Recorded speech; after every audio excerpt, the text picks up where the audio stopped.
First name and title, please. My name is Dawn Vick, V as in Victor, I-C-K. I'm the administrator for the Division of Intergovernmental Relations with the Department of Administration, and as that, I am the chairwoman of the Incorporation Review Board for the state of Wisconsin. All right, so that's a pretty long. It is. It's huge. Title, but so I guess what does that title mean in the sense of what we're here for today to talk about taking Rib Mountain from a township to a village? I chair the Incorporation Review Board, and the other members of the board offer me DOA advice, and DOA is the one that makes the ultimate decision. So just exactly what are you looking for then in this like 170-page document that I'm sure has been a very light read for you over the last few months? There are statutory requirements that must be met in order for a town to become a village. So they have to meet each of those requirements in order to make that happen. So we need to take all the passion out of the issue and actually look and see that those statutory requirements are met. And part of that is hearing from the people who are involved in the creation of the petition, hearing about the support it has locally and why they support it, and then the plans for the future if it does become a village. But all those factors, it really comes back to those statutory requirements that are required. So give us just maybe one or two on the lighter side in plain English of what those requirements are for the difference between a township and a village. I can't do that right now. Say, is there maybe like population requirements or demographic requirements, things like that? There's not necessarily demographic requirements as there's density requirements, so population density requirements. Depending on the urban or rural area of the urbanness or ruralness of the area, there's going to be compactness and homogeneity requirements that need to be met. And then, so that's going to look at, we're also going to look at developable land within the next 3 years. You know, what does that look like with the amount of land that is not developed and the amount of land that's available for development?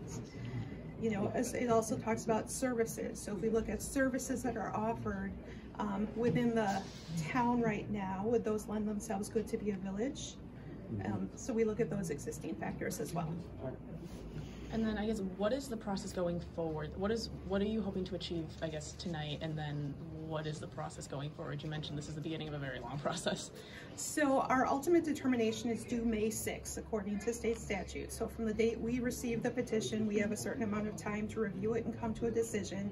May 6th is that ultimate drop dead date. What we do between then and now is we have this first public hearing for the petition that we hear from citizens, businesses, the petitioners themselves about why this is a good idea or not a good idea. And then we take those things into consideration. We'll accept written follow-up comment up to 10 days after this hearing.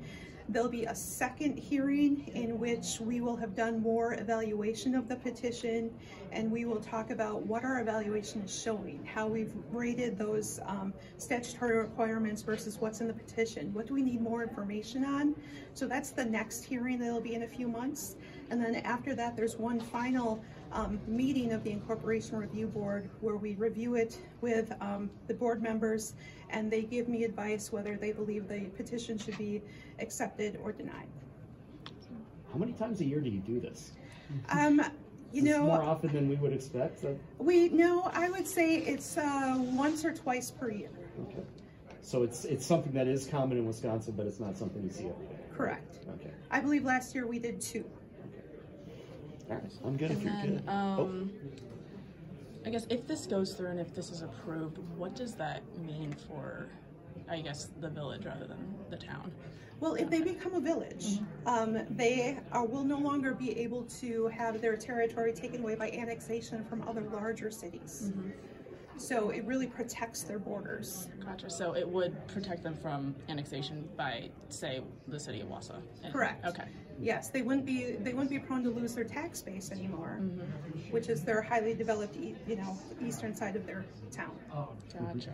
And then you mentioned, I know you touched on this earlier, but I guess are there any rules about how big you can get to remain a town before you kind of have to be? You can remain a town if you want to remain a town, but you know, it depends on where you're located. If you're in danger of having parts of that town incorporated or annexed by other areas, then towns look at incorporation to protect themselves.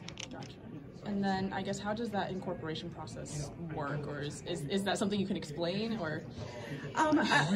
Any town can petition to become a village, but it's a substantial commitment. Yeah. First of all, there is a $25,000 fee for submitting the petition to the state of Wisconsin, but there's a lot of background work that needs to be done. Typically, a consultant is hired to help create the petition to make sure that the petition adequately addresses all those statutory requirements. Awesome. I'm good if you're good. Was there anything else that you wanted to add? No, thank you. All right, thank you.